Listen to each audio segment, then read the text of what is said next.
Hello, I am taking advantage of my son being asleep to do a quick video on the spiritual advancement side. I think I've only done one video on that at this point. And in that video, I talked about how I was going to be doing a channeling with Elizabeth April. I believe it was 2nd of February. And I never made another video to talk about how that went or anything after that.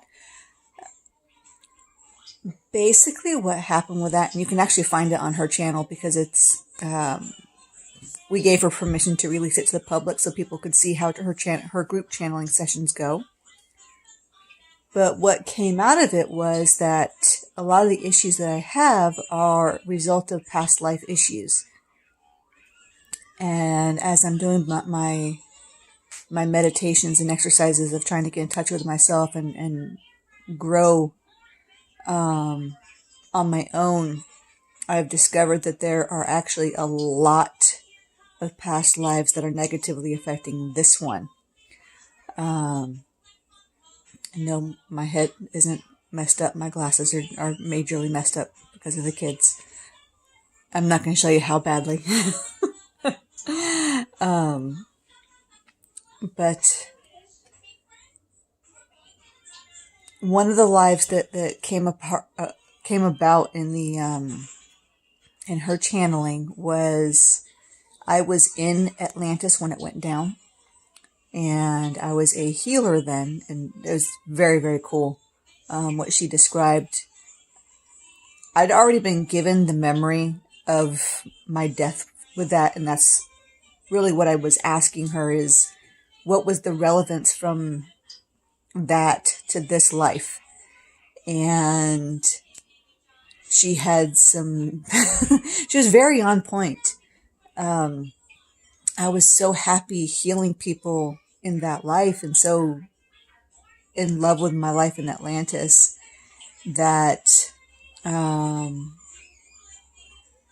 when the city I was in was attacked, and yes, it was attacked, it wasn't an asteroid.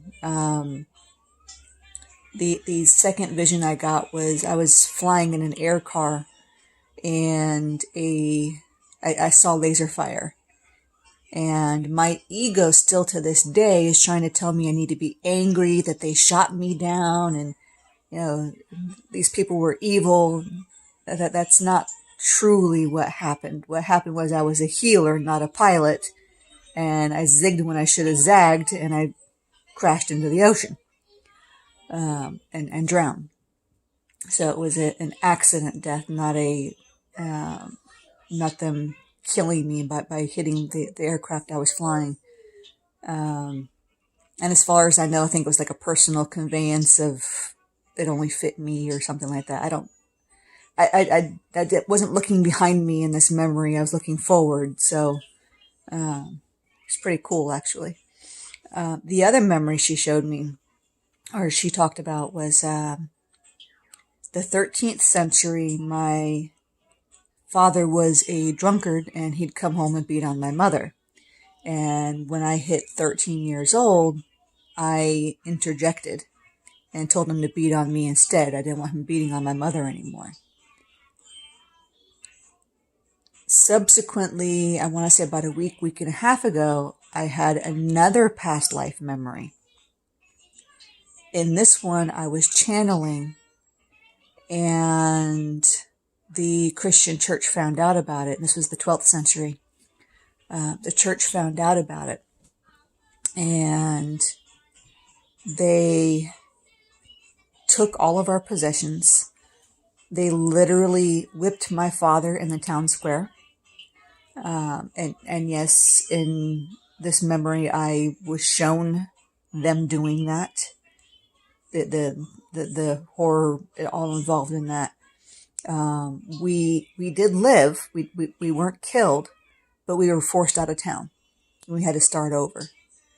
And what I'm realizing is there are a lot of past lives as I go through trying to clear this stuff out so I can heal and then move forward on my spiritual journey, there are a lot of past lives where I was a channel, and there were other lives that I have not yet fully remembered, and I don't know that I actually want to, of the church actually killing me for healing people, because that wasn't the kind of healing they wanted to have done.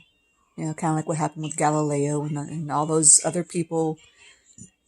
Literally centuries and centuries of tyranny from the Christian church. And well, it wasn't just the Christians, the church period, because it doesn't matter which church it is. The church period was tyrannical, and in my opinion, looking at what's going on today, I'd say the church is still tyrannical. That's why I was raised Christian, and I left the church at 18. I realized they were not for me, and I started looking for what was for me. That journey is still ongoing, but I am coming more and more into my own each day. And as that happens, the healing is happening. But at least now I understand more about why I'm feeling the things that I'm feeling now. To this day, because I drowned back in Atlantis, I have a fear of drowning. Okay? Really bad, but it's a fact. So it's just one more thing I need to work through. But this really has been an interesting journey. And hopefully in the future I'll feel more comfortable sharing more. Because the past life stuff is interesting, but I think the healing portion of this is even more interesting. What I'm doing to heal myself is something I think I'm going to need to share it at some point in the near future, which I know people are going to think that I'm even more crazy than they may now when I share how that's happening. But considering how effective it is and how effective it has been for me, I think it would be selfish to keep that to myself. And understanding that literally in every life I've had on this planet, I was a healer. Well, I was here to be a healer. I didn't get to be a healer in most of those lives. And in many of them, I was a healer and didn't have a successful life because I chose to be a healer outside the edict of the church. So I have already made the decision that I am going to be a healer this time around. That would be why I have the degree that I do and why I'm on the path that I currently am. I'm not going to be stopped this time. I'm going to heal myself, and then I'm going to help others find that path of healing as well. So if you want to join me on my journey, you're more than welcome to. And I'll see you guys later. Bye-bye.